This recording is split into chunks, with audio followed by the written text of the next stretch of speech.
Ginoo, o kaniya na usab kita na nagatigom nining dapita aron sa pagsimba kaniya sa espiritu ug sa kamatuoran ug magampo na kita. Dalaygon ikaw o Dios ning takna sa kabuntagon karon, nagadangop kami kanimo uban sa pagpaubos sa among kaugalingon kay among ginahila nga kung imong presensya wala kanamo, wala gayoy pulos sa among pagabuhaton. Pusa ubani kami Ginoo, pag imong balaang Espiritu Santo mao gayoy magalihok sa among taliwala karon sa ngalan ni Hesus. Amen. Niadtong aging Domingo, nagwali ako mahitungod sa makagamot diya kang Kristo, rooted in Christ.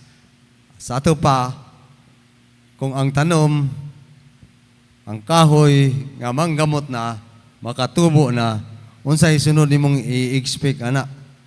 Mamunga na. Muna ang uluhan sa atong mensahe karon, naga pamunga, bearing fruit.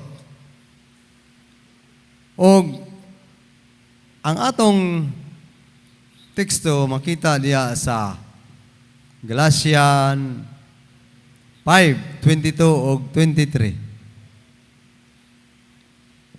Palikog pindot kay dili mo irog. Nagaingon.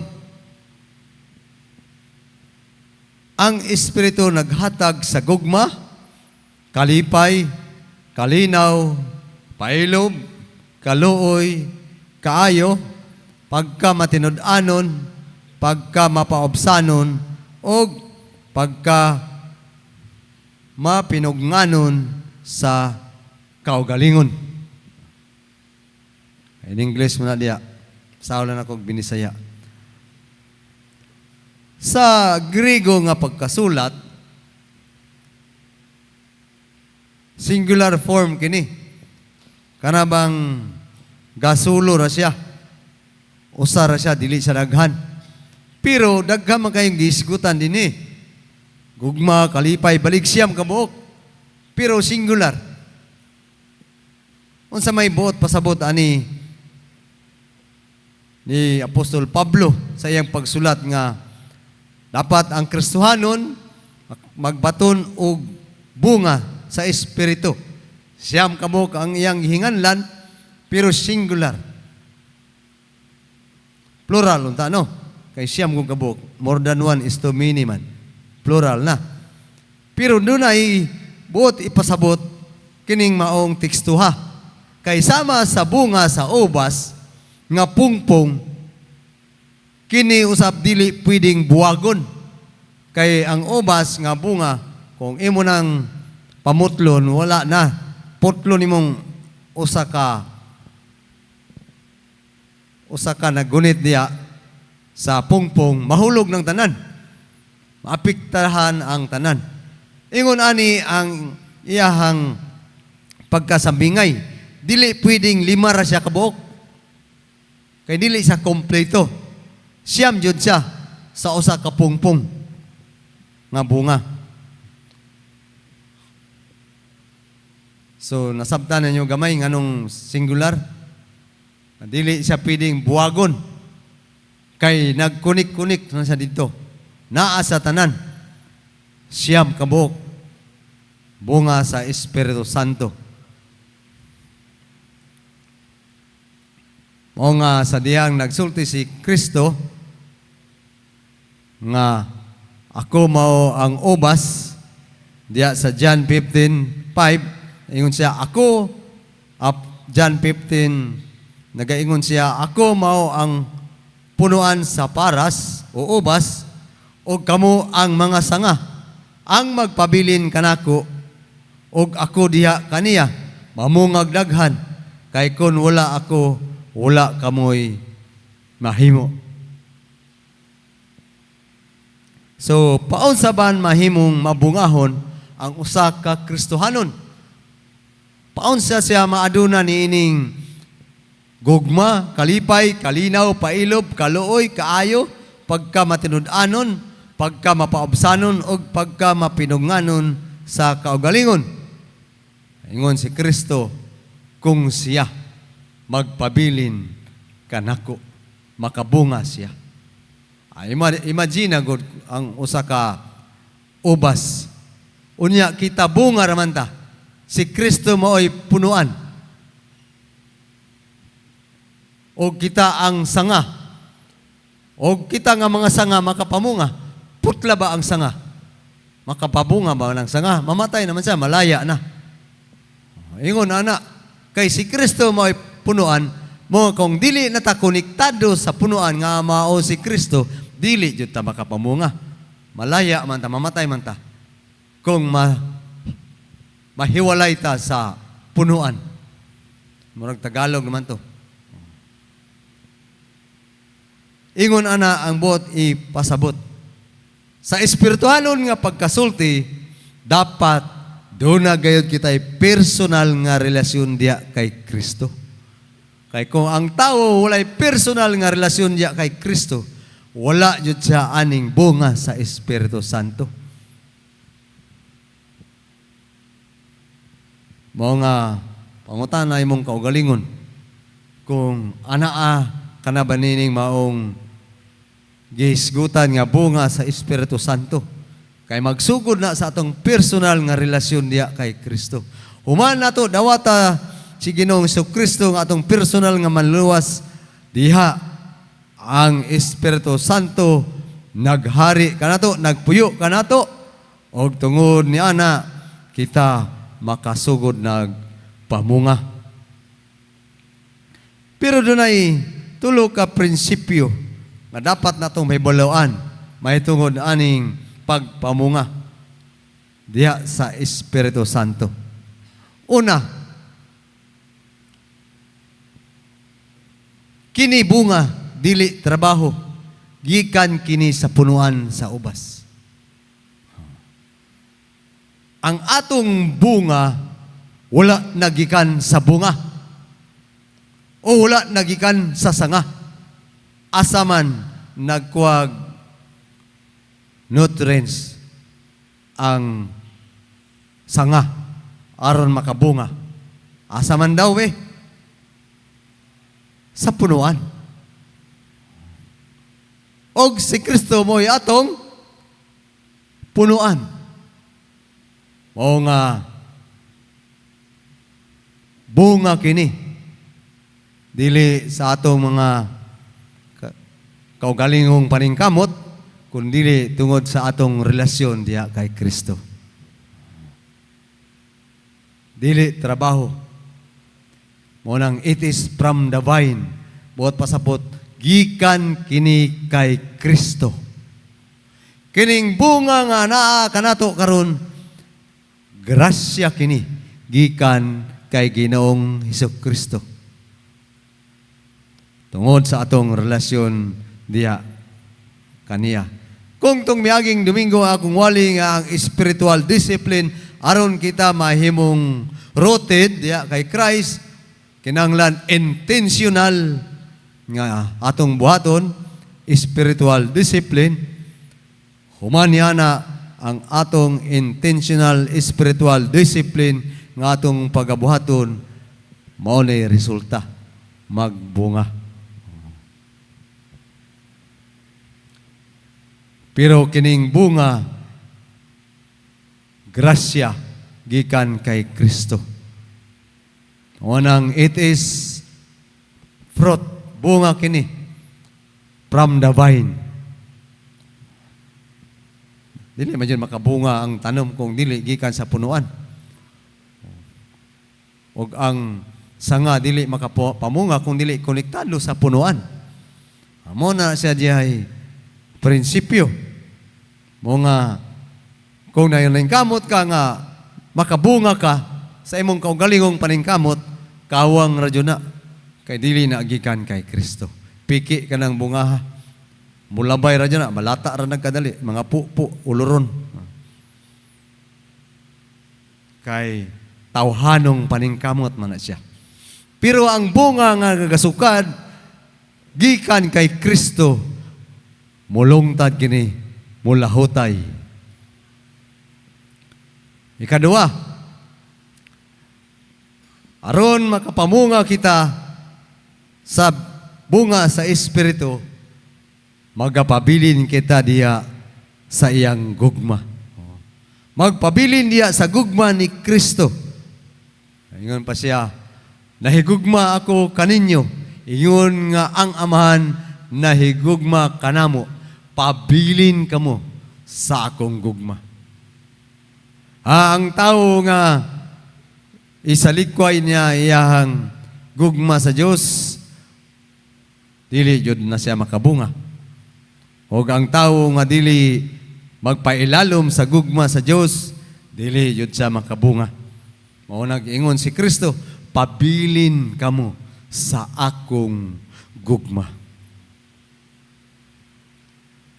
Buot pasabot, dili kita mubiya kaniya. Dili kita muhunong sa paghigugma kaniya, o dili kita mutalikod sa gugma sa Dios. Daghang mga posibilidad nga ngano ang tao mo talikod sa gugma sa Dios. Dili nato na isgutan. Pero atong dapat mahibaw-an nga dili yun ta mo talikod sa gugma sa Dios. Dili kita mobiya gikan sa gugma sa Dios. Ikatulo nga prinsipyo, maglakaw diya sa Espiritu. Kung saan man maglakaw diya sa Espiritu, dili kani sa mga multo-multo. Maglakaw diya sa Espiritu. Ang Espiritu maoy naghatag kanatog kinabuhi, busa paharion nato siya sa atong kinabuhi. But ipasabot, magkinabuhi kita subay sa kabubuton sa Espiritu Santo. Magmatinumanon kita sa atong pagpangalangad diya sa Diyos. May buot pasabot nga walk in the Spirit. Dili kay kung unsang interpretasyon. Kundili maglakaw subay sa kabubuton sa balaan nga Espiritu Santo. Kung ang atong pagkinabuhi nagasubay sa atong kabubuton, wala dyan na naglakaw subay sa kabubuton sa Espiritu Santo. Wala dyan ay klarong bunga, piki ng bunga, pagpakaron ni ingnon nga bunga, malata uluron ka na. Mo nga magpabilin kita diya kay Kristo o maglakaw subay sa balaan nga Espiritu Santo. Dili na ito tagtasagtasaon tong gisulti dito ni Apostol Pablo nga kaning nagkinabuhi og immoral, palahubog, unsa pa to yung gisigutan dito. Kawatan, mga butbutan. Kini mo iti mailhan nga ang tao wala maglakaw subay sa Espiritu Santo. Hinganli na tanang daotang binuhatan. Mo nay buhat sa wa naglakaw sa balaan nga Espiritu Santo. Pero ang nagsubay ug naglakaw sunod sa balaan nga Espiritu Santo, dunay bunga nga mga kita nga mao katong sa Galacia 22:23. Gugma.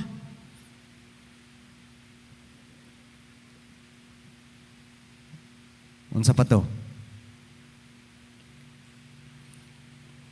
Kalipay, kalinaw, naa ka na to. Ang pangutana, kumusta ang bunga sa Espiritu Santo sa imong kinabuhi, igsoon?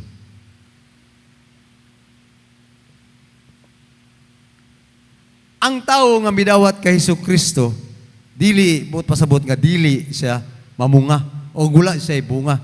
Doon na dyan siya bunga.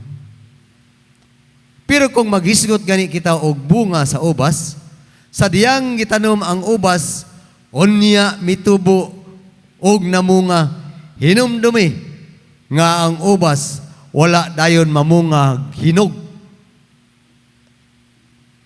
Bisag unsang tanom, dili na siya mamungag hinog dayon. nga paggawa sa bunga, puon na nimo daw yon kay imo nang kaunon, kay hinog na dayon. Proseso ang pagpamunga. Buot pasabot, magsugod sa iyang pagbulak, pagputot. Kasabot mo say putot. Kada bang may gawas nga gamayng bunga sa sa bulak, kung sa biyabas pa, ubod pa lang. Bubod pa lang.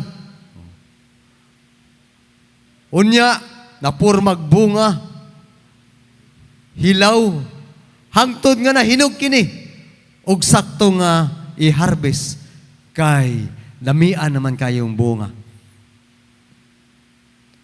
Ang atong espirituhanong kinabuhi, susama usab ni ana nga proseso.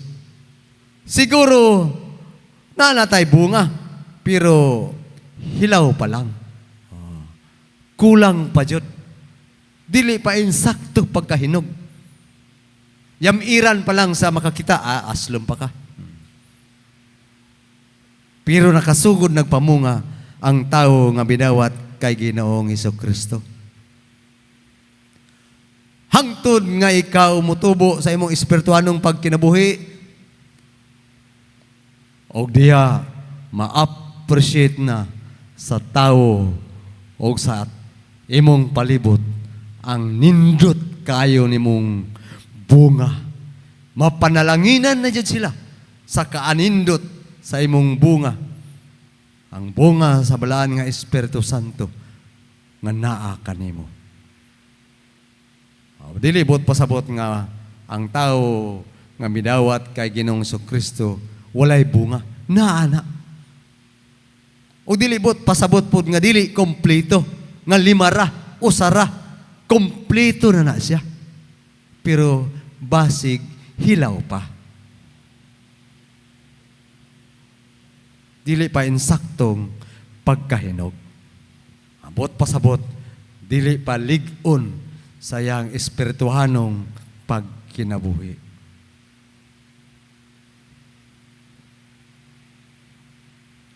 Mao nga, kumusta inyong pagkinabuhi? Diya kay Ginoong Hesukristo. Sukad kamo, midawat kaniya, isip imong personal nga manluluwas sa imong kinabuhi. Disod pog nagpabilin ka sa putot lang. Dili ka mapuslan. Dili ganahan ang tao nimo.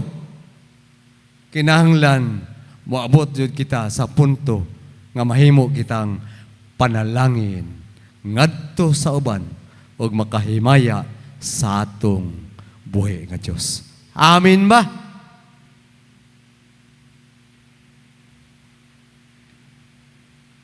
O walay makapamunga kundili magpabilin diha sa Espiritu Santo. Magpabilin gayud kita diha kay Ginoong Hesukristo. Mao sa kinahanglan nga i-cultivate nato ang atong relasyon diha kay Ginoong Hesukristo. Diha na unsaon pag-cultivate atong diligan sa mga pag-ampo. Atong abunuhan pinagi sa pagbasa sa pulong sa Ginoo. Atong itrim ang mga dahon nga walay pulos, tangtangon. Aron makapamunga og nindot ang tanom. Unsa man ni mga dahon, mga sanga nga makaistorbo sa atong pagpamunga? Mga dilimayong binuhatan, tangtangon. Undangon, wag tangon. Yun ana ang mga proseso nga dapat natong buhaton aron kita makapamunga og tarong og nindot.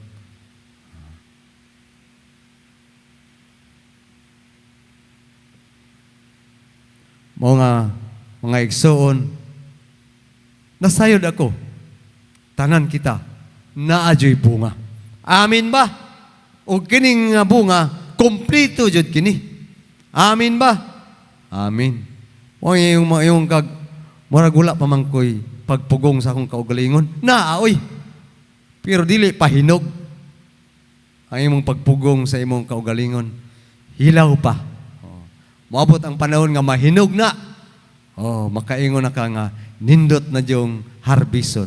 Abot pa sabot, makapanalangin na yun sa uban akong kinabuhi, kay naan ako'y pagpugong sa akong kaugalingon.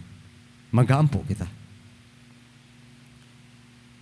Salamat sa imong pulong, Ginoo, nagapahinumdum ka namo, nga kami magapabilin ya kanimo, aron kami makabunga. Siguro na pa kami sa proseso nining maong pagbunga, apan o Diyos, nasayod kami, gakon kami dili mubiya diya sa imong gugma, maabot gayud ang insaktong panahon ng among kinabuhi, mahimo gayong panalangin o daghan pa ang mapanalanginan tungod sa bunga nga makita diha sa among kinabuhi. Nabangi kami, Ginoo, nga magmabungahon pagayon. Kaya ako mga pag-ampo, pagpasalamat sa ngalan ni Jesus. Amen.